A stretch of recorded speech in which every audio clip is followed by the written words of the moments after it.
Hürmetlik vatandaş, bugün çislağ 2020 yıl 7. ayının 27. günü, haftaga düşenbe, en ahırkı fırsatı, en ahırkı leksiyada bir abzastı mındaq değildi. Mesela katmal bulup kaldı, tertipseleş fonksiyelerini yoktub koydu. Hatalıqın tüzütüş ve tertipseleş fonksiyelerini yoktub koydu deydi. Demek Cumhur Kompartiyası hazır, kaynıge yanalmaydı dedi. Bunun özü Cumhur üçün xatarlik mi, yoki xalqaro jamiyat üçün xatarlik mi? Agar xatarlik bo'lgan bo'lsa, Cumhur özü üçünmü xatarlik, xalqaro jamiyat üçünmü xatarlik? Dal shunda qatmal vaziyatga tushib qolganda, Avrupa medeniyetinin büyüşügüdü çoğun bolğan, lekin komünizm, lekin sosyalizm, sabıq Sovetler dəlmişində qatmal vəziyyətə yanalmaydıqan, çekinəlməydiqan, ilgirləyəlməydiqan fonksiyadan, yoki özünü tanışaydiqan, xatalıqını itiraf qıldıqan fonksiyadan ayrılıb qalğan sabıq Sovetler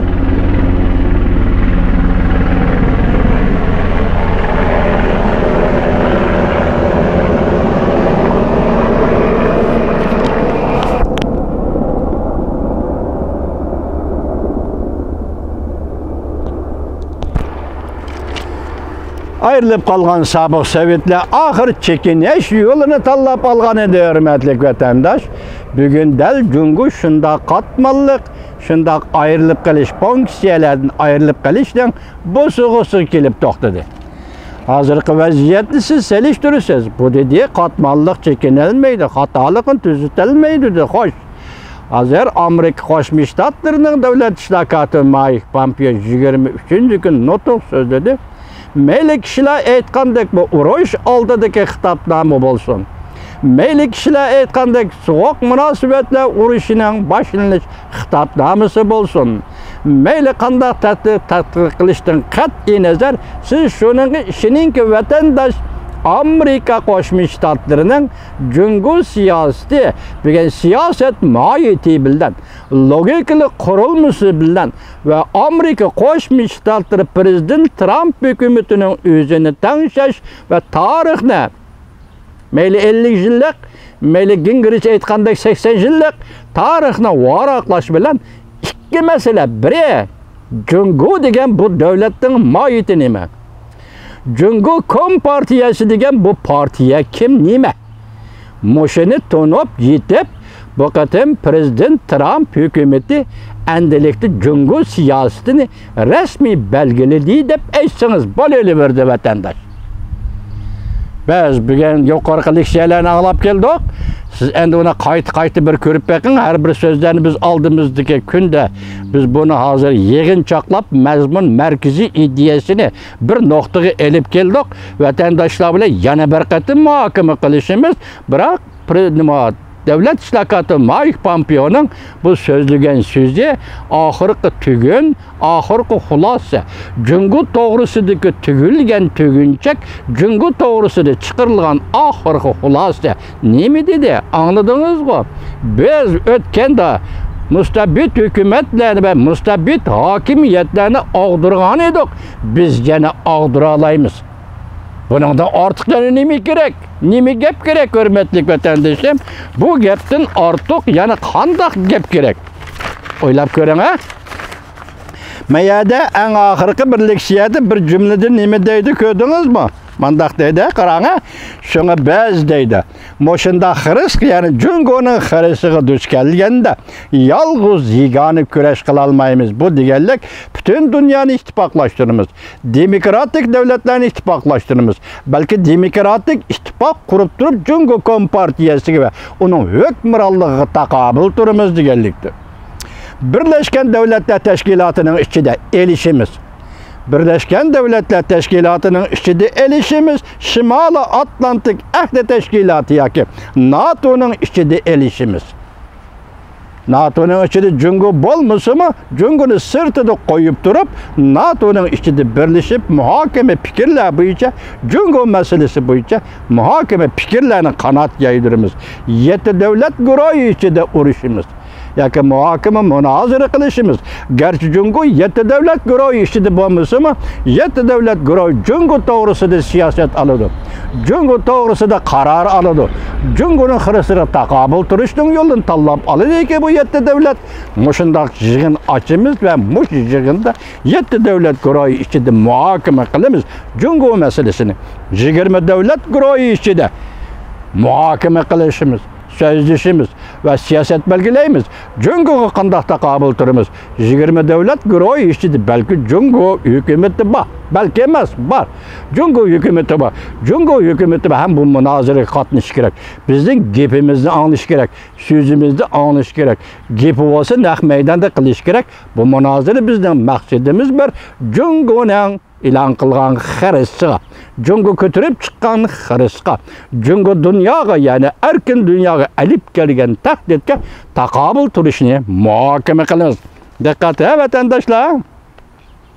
Umumiy iqtisodiy jihatda, diplomatiya jihatda va harbiy kuch muvofiq moslashib berdiganlar bo'lsa, Alay shahrini demay nima deymiz endi? Bu so'z Amerika Qo'shma Shtatlarining davlat ishlar kotibi Mike Pompeoning og'zidan chiqyapti. Va harbiy kuch muvofiq moslashib berdiganlar bo'lsa, ve muvaffak maslashib berdigan bo'lsa, nima muvaffak? Harbiy kuch muvaffak maslashib berdiganlar bo'lsa. Kechiring vatandaş. Bu sözlerini anlash uchun men shaxsan 70 yildan ortiq yashadim-ku. Şunu kichkina hayajonlandimmi qanday? Hayajonlansam ruxsat qiling vatandoshim. Mushu sözlerini anladık. Başta nima dedi? Biz yolg'iz xalqning inqilobi, xalqning namoyishi Xitoyni bu davlatni bir taraf qilolmaymiz. Aytdi. Çünkü bastırımız mesela Uyg'uristonda 3 milyon adam nazarband qilgandak. Bastırımız Şangangda nazarband qilgandak. Şangangdagi nazarband hozir nima nazarband? Meni og'zimdan chiqqan so'zni xato tushunib qolmang.